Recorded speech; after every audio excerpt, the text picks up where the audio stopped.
હવે સમાચાર વિગતવાર। સુરત જિલ્લા દૂધ ઉત્પાદનક સહકારી સંઘ લિમિટેડ સુમલ ડેરીમાં ચાલી રહેલ ગેરવહીવટની સામે કાર્યવાહીમાં બેદરકારી દાખવનાર જિલ્લા રજિસ્ટ્રાર સહકારી મંડળીઓ સુરત અને મિલ્ક ઓડિટર સામે તપાસ કરી સરકારી નીતિ નિયમો મુજબ દાખલો બેસે એવી કાર્યવાહી કરવા બાબતે રજૂઆત કરવામાં આવી। સુરત જિલ્લાના લાખો પશુપાલકો અને ખેડૂતોને માટે જીવાદોરી સમાન સુરત તાપી જિલ્લા દૂધ ઉત્પાદનક સહકારી સંઘ લિમિટેડ સુમલ ડેરી છેલ્લા કેટલાય વર્ષોથી કાર્યરત છે। સુરત તાપી જિલ્લા દૂધ ઉત્પાદનક સહકારી સંઘ લિમિટેડ સુમલ ડેરીની સ્થાપના કરવાનો હેતુ સહકારી ધોરણે સુરત જિલ્લાના પશુપાલકોનું દૂધ એકઠું કરી તેમાંથી બનતી બનાવટોમાંથી નફો કરી પશુપાલકોને દૂધનો પોષણક્ષમ ભાવ મળી રહે તે માટેનો હતો, પરંતુ કેટલાય સમયથી સુરત તાપી જિલ્લા દૂધ ઉત્પાદનક સહકારી સંઘ લિમિટેડ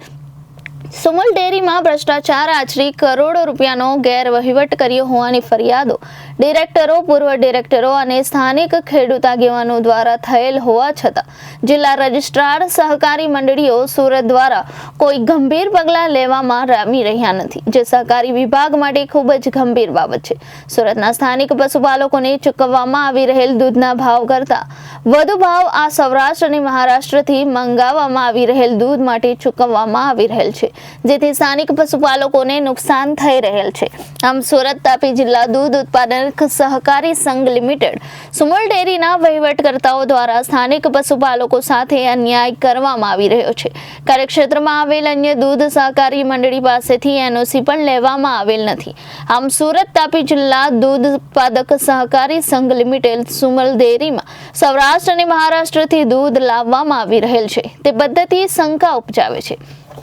વહીવટમાં બેદરકારી દાખવી સ્થાનિક પશુપાલકો સાથે થઈ રહેલ અન્યાય બાબતે કોઈ પગલાં ભરવામાં આવી રહ્યા નથી અને સુરત તાપી જિલ્લા દૂધ ઉત્પાદનક સહકારી સંઘ લિમિટેડ સુમલ ડેરીના વહીવટકર્તાઓને ભ્રષ્ટાચાર અને ગેરવહીવટ કરવાની મૂક સંમતિ આપી દીધેલ હોય તેવું લાગી રહ્યું છે। ઉપરોક્ત બાબતને ધ્યાને રાખી સુરત તાપી જિલ્લા દૂધ ઉત્પાદનક સહકારી સંઘ લિમિટેડ સુમલ ડેરીમાં વહીવટી બોર્ડ દ્વારા જે ગેરવહીવટ કરવામાં આવી રહેલ છે તેની તપાસ કરવામાં આવે અને જો કોઈ ગેરવહીવટ માટે જવાબદાર જણાય તેની સામે કાયદેસરની કાર્યવાહી કરવામાં આવે, તેમજ જિલ્લા રજિસ્ટ્રાર શ્રી સહકારી મંડળીઓ સામે સુમલ સહિતની દૂધ મંડળીઓમાં ચાલતા ગેરવહીવટ બાબતે કાર્યવાહી કરવામાં બેદરકારી દાખવી રહ્યા છે તેમની સામે સરકારી નીતિ નિયમો મુજબ દાખલો બેસે એવી કાર્યવાહી પશુપાલકો અને ખેડૂતોના હિતમાં કરવા વિનંતી કરવામાં આવી। વધુમાં જણાવવામાં આવ્યું કે સુરત તાપી જિલ્લા દૂધ ઉત્પાદનક સહકારી સંઘ લિમિટેડ સુમલ ડેરી સહિતની સહકારી દૂધ મંડળીઓનું દર વર્ષે ઓડિટ સંબંધિત વિભાગના સ્પેશિયલ મિલ્ક ઓડિટ વિભાગ દ્વારા કરવામાં આવે છે। સુરત તાપી જિલ્લા દૂધ ઉત્પાદનક સહકારી સંઘ લિમિટેડ સુમલ ડેરી સહિતની સહકારી દૂધ મંડળીઓના વહીવટી દસ્તાવેજોનું જ્યારે સ્પેશિયલ મિલ્ક ઓડિટર દ્વારા ઓડિટ કરવામાં આવે છે તેમાં જે વહીવટી ખામીઓ બોર્ડ દ્વારા દાખવવામાં આવેલ હોય તે તમામ બેદરકારી દૂધ ઉત્પાદક મંડળી અને પશુપાલકોના હિતમાં જાહેર કરવી જોઈએ અને પોતાની વેબસાઇટ ઉપર પણ પ્રસિદ્ધ કરવી જોઈએ, પરંતુ સદરહુ બાબતે સ્પેશિયલ મિલ્ક ઓડિટર દ્વારા પણ મૌન સેવવામાં આવી રહેલ છે અને બોર્ડ દ્વારા જે વહીવટમાં ખામીઓ કરવામાં આવી હોય તે પ્રસિદ્ધ કરવામાં આવી રહી નથી। વધુમાં જણાવવાનું કે દરેક પશુપાલકનો અધિકાર હોય છે કે તે પોતે જે દૂધ મંડળીમાં પોતાના પશુઓનું દૂધ આપે છે તે મંડળીનો વહીવટ કેવી રીતે ચાલી રહ્યો છે અને બોર્ડ દ્વારા વહીવટમાં કઈ કઈ બાબતે ખામીઓ રાખવામાં આવેલ છે। જ્યારે કોઈ પશુપાલક દ્વારા સ્પેશિયલ મિલ્ક ઓડિટર પાસે દૂધ મંડળીના ઓડિટ રિપોર્ટ જાહેર માહિતી અધિકાર અધિનિયમ 2005 હેઠળ માંગવામાં આવે ત્યારે દૂધ મંડળીના ભ્રષ્ટાચારને છાવરવા માટે ઓડિટ રિપોર્ટ પણ પશુપાલકોને આપવામાં આવી રહેલ નથી।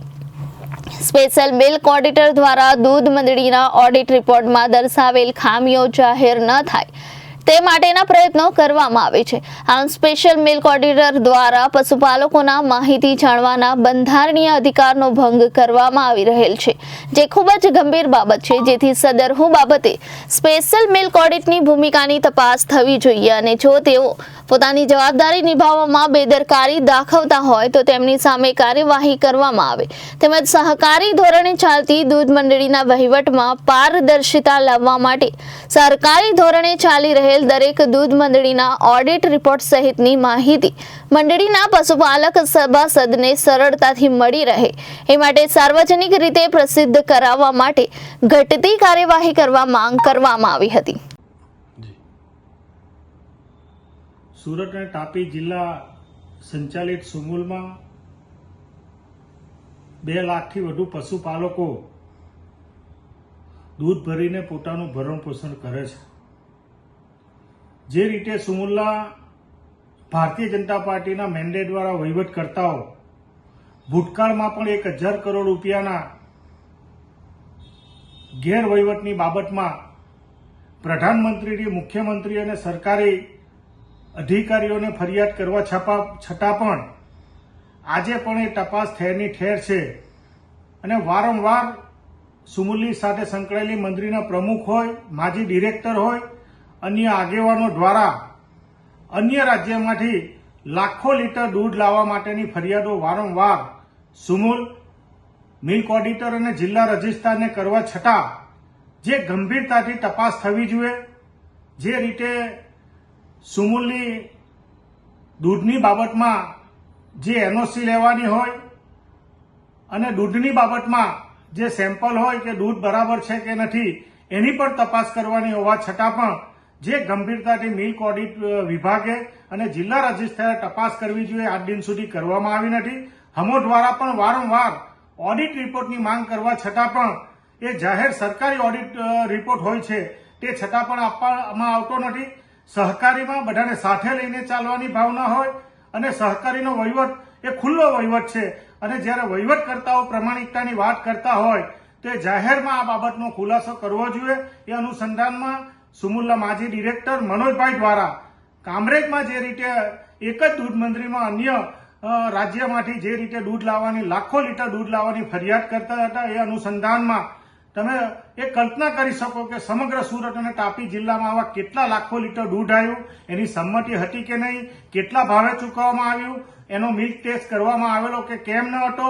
એના માટે કેટલું કમિશન ચૂકવવામાં આવ્યું અને એનો લાભ સુમુલને કેટલો થયો, એ સમગ્ર બાબતના જે પ્રશ્નો ઉપસ્થિત થાય છે એની જવાબદારી સુમુલના વહીવટકર્તાઓની છે, સાથે સાથે મિલ્ક ઓડિટ અને જિલ્લા રજિસ્ટ્રારની છે. આ સમગ્ર બાબતમાં ઘણા વર્ષોથી મિલ્ક ઓડિટર અને જિલ્લા